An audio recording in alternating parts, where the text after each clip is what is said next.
আসসালামু আলাইকুম রহমতুল্লাহি ওবরাকাতু। দর্শক, এই মুহূর্তে আমরা আছি বাংলাদেশের শেষ সীমান্ত তেঁতুলিয়ার বাংলাবান্ধা স্থলবন্দরে। এখানে আমাদের শাহনসাবা জাতীয় খতিব ফাউন্ডেশনের কমিটি রয়েছে, কমিটির নেতৃবৃন্দ আছেন। আমাদেরকে তারা দেখাতে এসেছেন যে বাংলাবান্ধা, আপনি এটা দেখান প্লিজ, এটা এই যে এটা নেন, বাংলাবান্ধা দেখুন 0 কিলোমিটার, অর্থাৎ আমরা এই মুহূর্তে দাঁড়িয়ে আছি। মহাসচিব আসেন, শাহনসাবা জাতীয় খতিব ফাউন্ডেশন মহাসচিব মহোদয় আছেন, কেন্দ্রীয় নির্বাহী সদস্য মাওলানা আশরাফুদ্দিন সাহেব আছেন, আমাদের পঞ্চগড় জেলা নেতৃবৃন্দ এবং তেঁতুলিয়া নেতৃবৃন্দ আছেন। এখানে বাংলাবান্ধা একেবারে 0 কিলোমিটারে আমরা আছি, অর্থাৎ এই সাইডে বাংলাদেশ, ও পাশে হচ্ছে যে ইন্ডিয়া।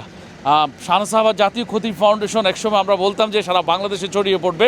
আপনারা জানেন যে বাংলাদেশের এই যে এক প্রান্ত থেকে আমরা কথা বলছি, অপর প্রান্ত হচ্ছে সেই টেকনাফের শাহপরের দ্বীপ। গত সপ্তাহে আমি কক্সবাজার সফর করেছিলাম, সেখানে টেকনাফ সভাপতি আমাকে বলেছেন যে 5 শতাধিক উপরে ইমাম খতিব আলেম ওলামা সেখানে আমাদের সদস্য আছেন। 5 শতাধিক একটা উপজেলাতে টেকনাফে। তো এখানে তেঁতুলিয়াতে তো আমাদের অনেক দায়িত্বশীল সদস্যরা রয়েছেন। শাহনসাবা জাতীয় খতিব ফাউন্ডেশনের 6টি কাজ। 1 নাম্বার হচ্ছে আইন প্রশাসন সেবা। কোনো আলেম ওলামা তিনি যেই দলের যে মাসলাকের হবেন তাকে আমরা আইন প্রশাসন সেবা দিয়ে থাকি। 2 নম্বর হচ্ছে স্বাস্থ্য মেডিকেল সেবা। কোনো ওলামাই কেরাম যদি দুরারোগ্য ব্যাধিতে আক্রান্ত হয় তাকে আমরা যথাসাধ্য মেডিকেল সেবা এবং স্বাস্থ্য সেবা দিয়ে থাকি। 3 নম্বর হচ্ছে প্রাকৃতিক দুর্যোগ সেবা। দেশে কোনো সাইক্লোন, ঘূর্ণিঝড়, টর্নেডো, অগ্নিকাণ্ড বা কোনো ধরনের দুর্যোগ সংগঠিত হলে, বন্যা সংগঠিত হলে সেখানে আমরা সাধারণ মানুষকে এই সংস্থার উদ্যোগে, শাহনসাবা জাতীয় খতিব ফাউন্ডেশন উদ্যোগে প্রাকৃতিক দুর্যোগ সেবা দিয়ে আসছি, সামনেও দিব ইনশাআল্লাহ। অতঃপর আমাদের কাজ হচ্ছে যে কর্মসংস্থান সেবা। ওলামাই কেরাম যদি বেকার হয়ে পড়ে, কর্মসংস্থান যদি ছাড়া তারা থাকে, তখন আমরা তাদের জন্য কর্মসংস্থানের ব্যবস্থা করার উদ্যোগ গ্রহণ করে থাকি। 5 নাম্বার হচ্ছে আমাদের হলো প্রশিক্ষণ। আমরা আমাদের ইমামদেরকে, ওলামাই কেরামকে প্রশিক্ষিত গড়ে তোলার জন্য চেষ্টা করি, যাতে তারা কর্মস্থলে নিজেদেরকে আরও ভালোভাবে উপস্থাপন করতে পারেন। 6 নম্বর হচ্ছে আমাদের প্রতিযোগিতা।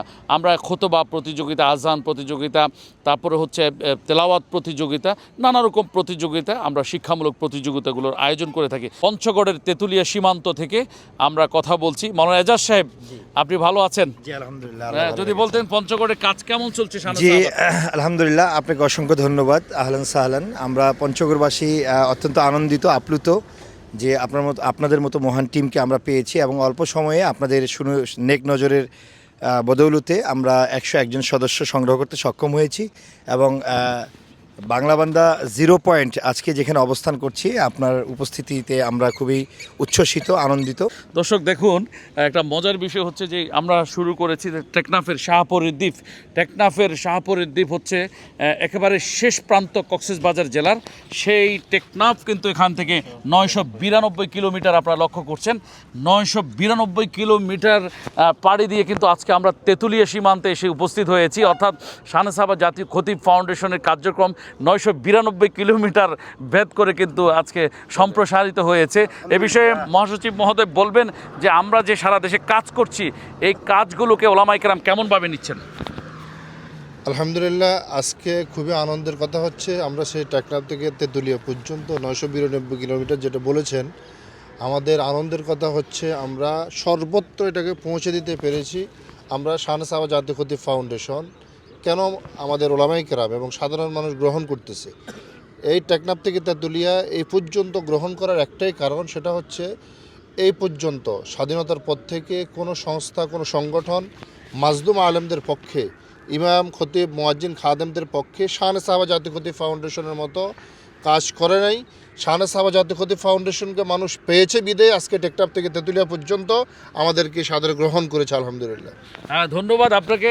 আজকে এই টেকনাফ থেকে তেঁতুলিয়া সীমান্তে শাহনসাবা জাতীয় খতিব ফাউন্ডেশনকে ছড়িয়ে দেওয়ার যে মিশন, এই মিশনে আমাদের সহকর্মীরা নিরলসভাবে কাজ করেছেন। অর্থ, শ্রম, ঘাম দিয়ে তারা অনেক কষ্ট করেছেন তৃণমূল পর্যায়ে।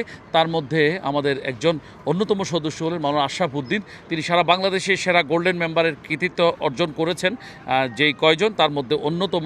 তো তিনি আজকে পঞ্চগড়ে আমাদের দায়িত্বশীলদেরকে ঐক্যবদ্ধ করেছেন। তিনি আমাদের সাথে আছেন। আপনি পঞ্চগড়ে কাজ করছেন, কিভাবে করলেন, কিভাবে আমাদের ওলামায়ে কেরামকে, ইমামদেরকে সংঘবদ্ধ করলেন? শানে সাহাবা জাতীয় খতিব ফাউন্ডেশন এমন এক মিশন, যে মিশন সাধারণ যে কোনো ইমাম খতিব মুয়াজ্জিন গ্রহণ করে। এই জন্য আমি এই দাওয়াতটা সারা বাংলাদেশের আনাচে কানাচে, টেকনাফ থেকে তেঁতুলিয়া চলে আসছি আলহামদুলিল্লাহ, রূপসা থেকে ফাতিহা পর্যন্ত ইনশাল্লাহ পৌঁছে যাবে ধীরে ধীরে। গুড, আপনার জন্য অনেক শুভকামনা। দর্শক, আমরা দেখাবো বিএসএফ। দেখেন, ভারতীয় সীমান্ত রক্ষী বাহিনী বিএসএফ এখানে আমাদের সাথে আছেন, কাছাকাছি আপনারা লক্ষ্য করছেন, দেখতে পাচ্ছেন আপনারা এখানে তারা দায়িত্ব পালন করছেন। ভারতীয় সীমান্ত রক্ষী বাহিনী এবং বাংলাদেশ বিজিবির সদস্য আছেন এখানে। দেখতেছেন এই যে গাড়িগুলো বাংলাদেশ থেকে ইন্ডিয়া ঢুকছে, আরেকটা গাড়ি ইন্ডিয়া থেকে বাংলাদেশের দিকে আসছে, আপনারা লক্ষ্য করছেন।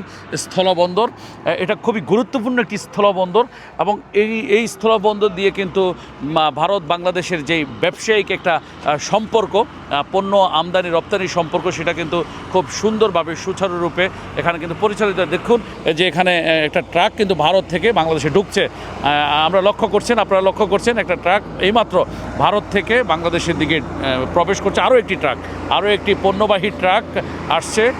দর্শক, আমরা চাই বাংলাদেশ এবং ভারত যেন মানে সুন্দরভাবে সম্প্রীতি বজায় রেখে চলে, তাহলে কিন্তু বাংলাদেশ ভারত উভয়ের উপকার হবে, উভয়ের জন্য, উভয়ের দেশের মানুষের জন্য কিন্তু এটা উপকার।